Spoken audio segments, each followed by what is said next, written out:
So, continuing our looks at potential head coaches for the New Orleans Saints. Next up, Detroit Lions offensive coordinator Ben Johnson.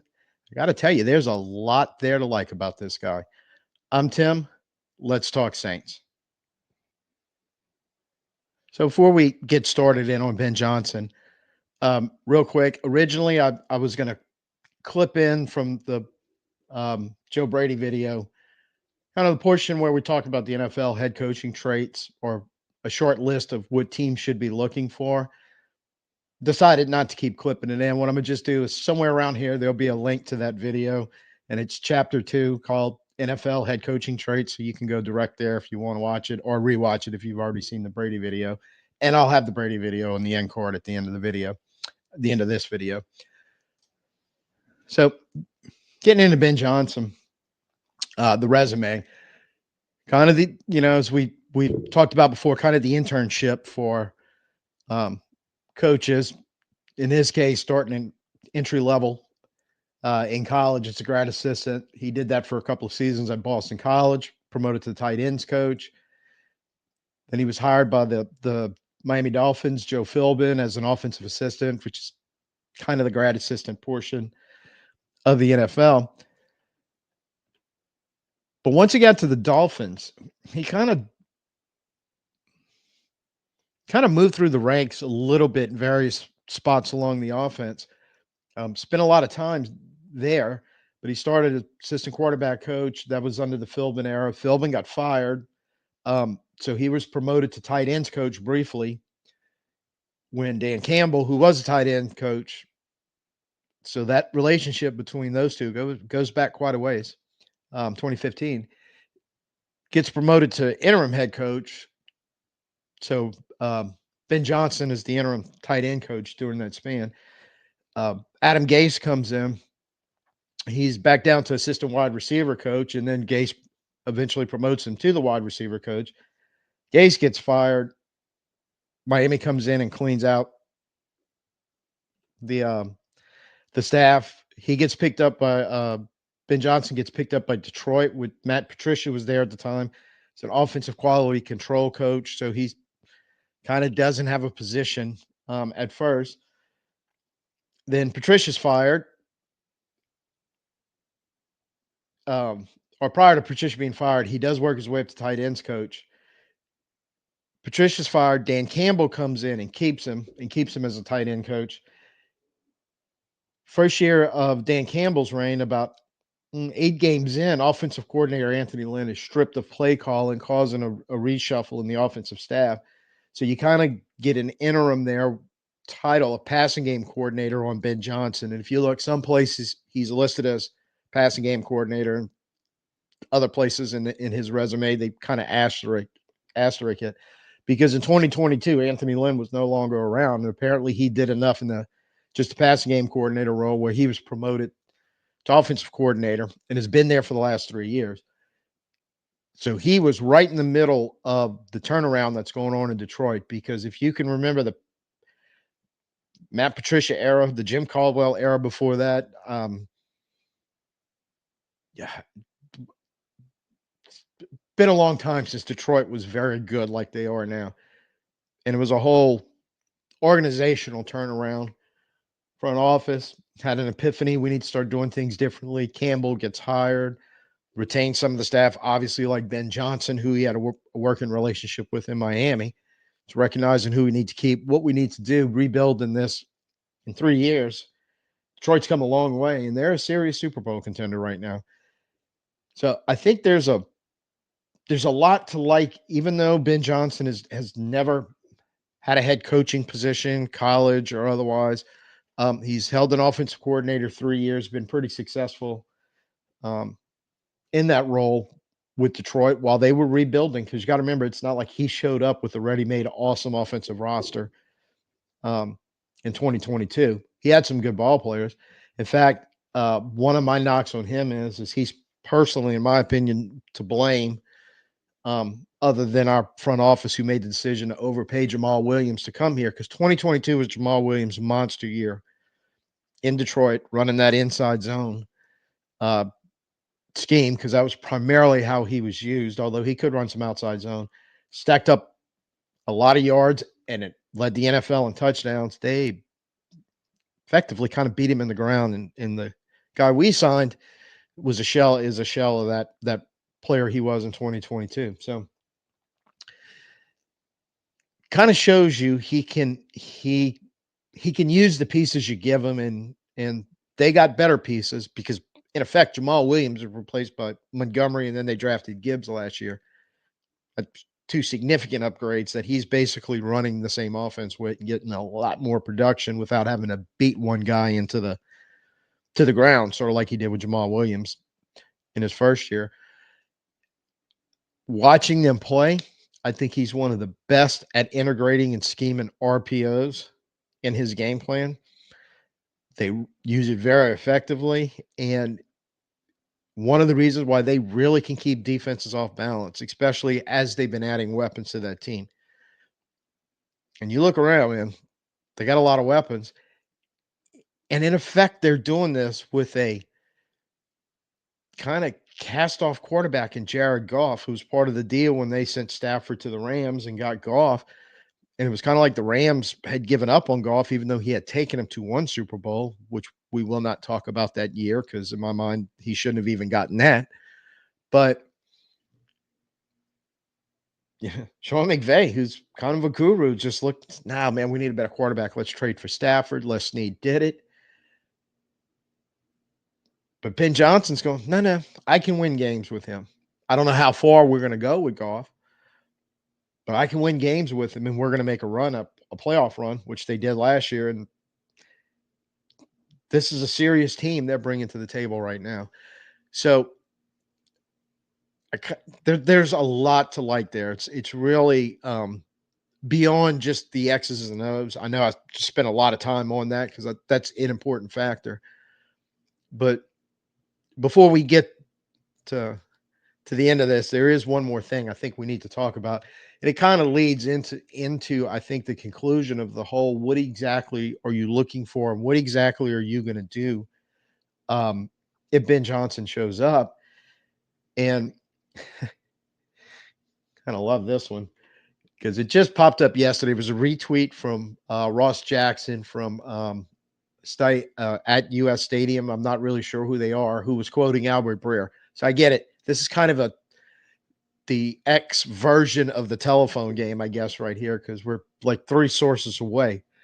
But however, I do kind of like the and this got a lot of comments on Twitter about Ben Johnson supposedly saying this, according to Albert Breer, that any interview he takes, he's not chasing jobs. He takes an interview, he's interested. And that the two criteria he's looking for in the interview process is organizational alignment, in particular between head coach and GM. Now, my opinion of what I'm reading into this, the best example I can use, let's say Dallas fires Mike McCarthy. He's sending a message right here and right now to Jerry Jones that if you look to hire me, I would not go over there and be the coach like you've had the last few years where you just pull the string and the words out of my mouth are yes, Jerry, yes, Jerry, yes, Jerry. So I think he's making it very clear that I'm not doing the owner front office games. I'm not your yes man. I expect this to be a two-way working street. Tied into number two, that basically if I'm going to walk in an interview with an intent of taking the job, I'm going to sell myself to you, obviously, to get hired, but you're going to have to sell yourself to me. Do I really want to be here and take a job if you offer it? Because basically what he's saying right there is, I am not walking into an organization that keeps doing the same thing over and over again and expects a different result. I'm not going into the insanity.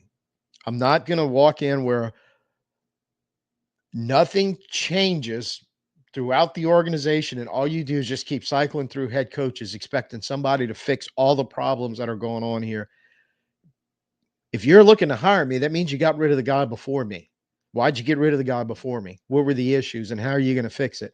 Because basically he's saying, you're not going to hire me to screw me over.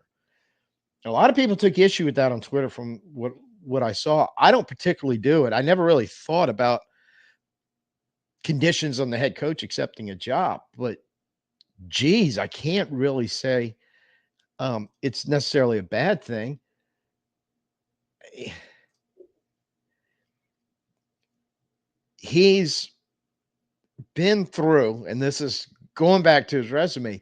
Think about some of the crappy NFL coaches and one basically both NFL organizations. If you think about Miami, they have had issues in the front office and ownership going back really decades, and they can be kind of good every now and then. But they hire a guy like Philbin, who's a longtime coach. I remember he was like Tulane's coach back in the 80s. And he had a lot of experience. So there's knowledge there overall in the football world. And Philbin was a very respected coach throughout his career, both in college and the NFL, various places he had been. So there's probably some knowledge to gain from him being the head coach. But there's probably some really good examples in there of what not to do. And hopefully Ben Johnson took notice of what not to do when I'm an NFL head coach. And one of the things I think what we were just looking at on Twitter is don't go coach at a place where ownership and front office problems are this bad. And Miami's still chasing that. Like I said, they can get good and competitive, it seems like, for a year or two, and then they just go back to being Miami. He gets hired after that all blows up. Oh, and he also works for Adam Gase, which is a prime example of Gase was one of the hotshot coordinators that everybody's like, oh, you got to give a job. You got to. And it just failed horribly quickly. Goes to Detroit, kind of starting over there. And Matt Patricia, another one of the Belichick tree fails that everybody said, well, he's got to be a good coach. He coached under Belichick. After Josh McDaniel, Charlie White, go down the list, there's been a lot of coaches that were not automatic. They came out of the Belichick tree out of New England, and Matt Patricia was one of them. And another failed organization there because Detroit, a lot like Miami, front office problems, ownership issues, and same boat. Kind of turned that around in 2021, the hiring of Campbell. They started, if you can obviously watch what they've done the last few years, got better at acquiring talent, get them on the team, got better rebuilding the culture. That's a lot of Dan Campbell's influence. But also Ben Johnson and Glenn, the two coordinators, and some of the other assistant coaches they got there. So you really good experience of I can see what works. There's no question he's a sharp, smart guy. There's no question he does know how to run an offense. Did a 9-8 season his first year with, I mean, they wasn't devoid of talent, but it's not what they've been acquiring overall in the last couple of years on both sides of the ball because they can't play complementary football too because they kind of fixed their defense in the process. So overall, if you're looking for a guy with no head coaching experience whatsoever, I think you have to go look at the practical experience he had and the number of different experiences he had and look for his successes. And quite honestly, his true successes have been the last 3 years in Detroit. And I think that gives him a little more confidence of going, I'm not just desperately taking any job. And this is why I really think he's smart because a lot of coaches would look at it, my window can close.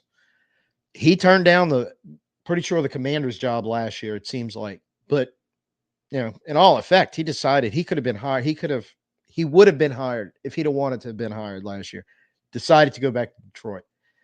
And it kind of sounds like, look, I got a good thing going here. I'm not screwing up my potential future career and get burned in a bad situation with a bad organization with too many issues that they don't want to acknowledge and fix and become one of the hotshot coaches that after a bad experience, they're more or less done.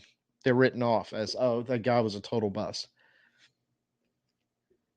And things could go south in Detroit in a year or two if he's still there as the offensive coordinator because he hasn't found the job that's agreed with him, where his tarnish is gone and he's no longer the hot name. But honestly, I appreciate the fact he's got the balls to bet on himself.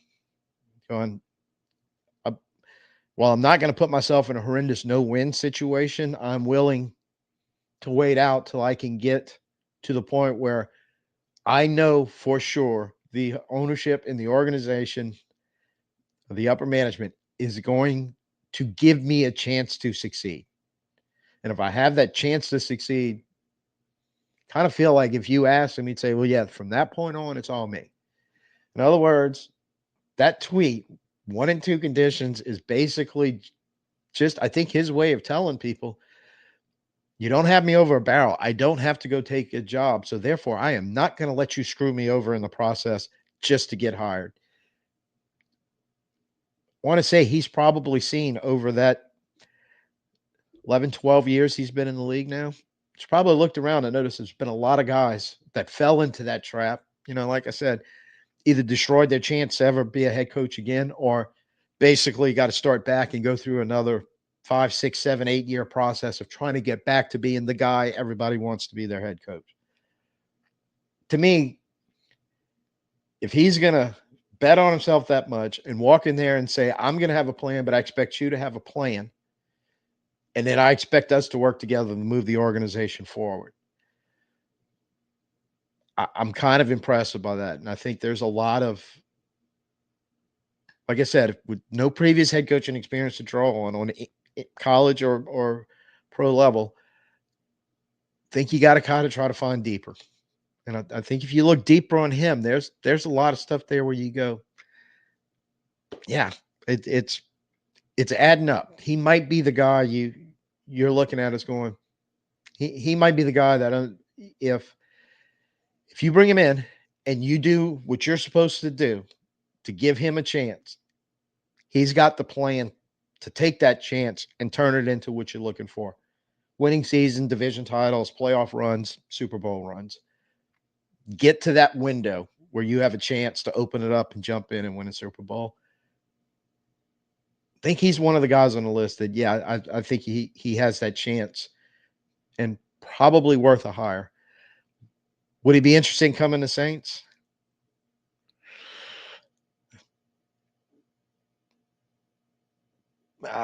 Maybe. Don't know.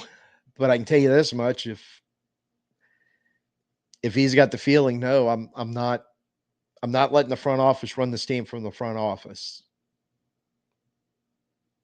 And I'm not walking in if you've got, say, salary cap problems and you can't tell me how you plan on fixing it and what's the time frame to do it. So I can understand, okay, so when am I actually going to be able to start we're going to start acquiring true NFL talent once we get that taken care of.